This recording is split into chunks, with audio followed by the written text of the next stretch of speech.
வேப்பனஹள்ளி தொகுதி தமிழக வெற்றி கழக கோட்டையாக மாறுகிறதா? அதிரடி வேட்பாளர் SR சம்பங்கியின் கள நிலவரம். தமிழக சட்டமன்ற தேர்தல் களம் சூடுபிடித்துள்ள நிலையில் கிருஷ்ணகிரி மாவட்டத்தின் மிக முக்கியமான தொகுதியான வேப்பனஹள்ளியில் தமிழக வெற்றி கழகம் மேற்கொண்டு வரும் அதிரடி அரசியல் நகர்வுகள் மாநில அளவில் கவனத்தை ஈர்த்துள்ளன. தமிழக வெற்றி கழகத்தின் தலைவர் விஜய் வேப்பனஹள்ளி தொகுதி வேட்பாளராக SR சம்பங்கி அவர்களை களமிறக்கியுள்ளார். இவர் அப்பகுதியில் வெறும் அரசியல் பிரமுகர் மட்டுமல்லாது பலம் வாய்ந்த உள்ளூர் புள்ளியாகவும் அறியப்படுகிறார். நீண்ட காலம் அதிமுகவின் தீவிர விசுவாசியாக இருந்தவர். குறிப்பாக சசிகலா சிறையிலிருந்து விடுதலையாகி தமிழகம் வந்தபோது தனது காரை வழங்கி அவருக்கு ஆதரவு தெரிவித்ததன் மூலம் பரபரப்பாக பேசப்பட்டவர். கிருஷ்ணகிரி மாவட்ட கிருஷர் உரிமையாளர்கள் சங்க தலைவராக உள்ள இவர் தொகுதிக்குள் பெரும் தொழிலதிபர் மற்றும் சமூக பணி செய்பவர் என்ற நன்மதிப்பை பெற்றுள்ளார்.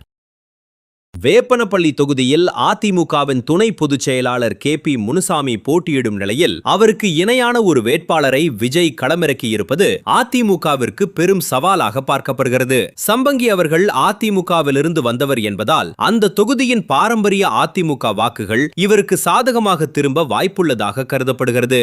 விஜய் மக்கள் இயக்கம் மூலமாக ஏற்கனவே தொகுதிக்குள் இருக்கும் வலுவான நெட்வொர்க் தற்போது சம்பங்கியின் பிரசாரத்திற்கு பெரும் பலமாக அமைந்துள்ளது. தொகுதியின் நீண்டகால கோரிக்கையான விவசாயிகளுக்கான நீர்ப்பாசன திட்டங்கள் மற்றும் உள்ளூர் உள்கட்டமைப்பு வசதிகளை மையப்படுத்தி இவர் காலை முதல் இரவு வரை குக்கிராமங்களுக்கும் சென்று வாக்குகளை சேகரித்து வருகிறார்.